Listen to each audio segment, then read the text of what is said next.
मैं महादेव की बहुत भक्ति करता हूँ।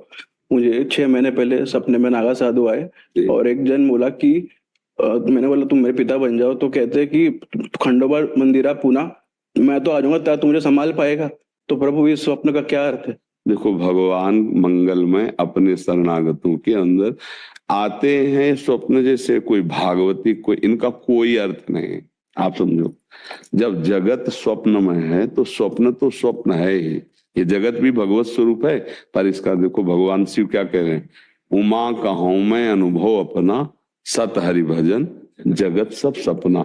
अच्छा, आप विचार करके देखो, स्वप्न में 3 प्रकार के स्वप्न होते हैं। एक होता सात्विक, जिसे आपने वर्णन किया।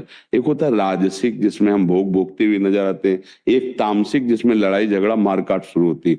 और एक होते हैं बिल्कुल फेक, बिल्कुल व्यर्थ के, जिनका कोई मतलब नहीं होता। तो ये तीनों गुणों से आए हुए स्वप्नों में यदि कोई महात्मा आता है, कोई भगवान आते हैं, तो हम उसे भगवान की वृत्ति जो पवित्र है उसे कृपा समझते हैं। लेकिन हम उसको इस चिंतन में लेते हैं कि इसका मतलब क्या होता है।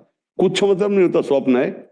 एक दिन राजा जनक जी ने स्वप्न में देखा कि मेरा राज्य छिन गया और मैं भिखारी बन गया और बहुत भूखा हूं।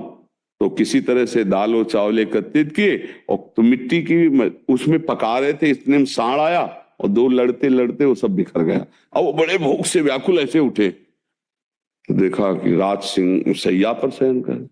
उनका ये सत्य कि वो सत्य जो अभी देख रहा था भिखारी बना, और अभी देख रहा हूं कि राजसैया पर।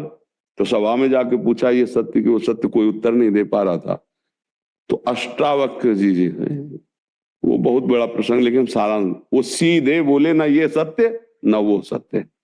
समझ रहे हो, ये भी असत्य है और वो भी असत्य है। इसलिए नाम जप करो, इनका कोई मतलब नहीं है। संत महात्मा भगवान आए दर्शन दे, ये हमारे सात्विक भावों का फल है जो हम गिरिराज जी में रह रहे हैं, जो हम भगवान की आराधना कर रहे हैं। तो इससे सब आएंगे, इसका कोई पॉजिटिव या निगेटिव कोई इसका अर्थ नहीं।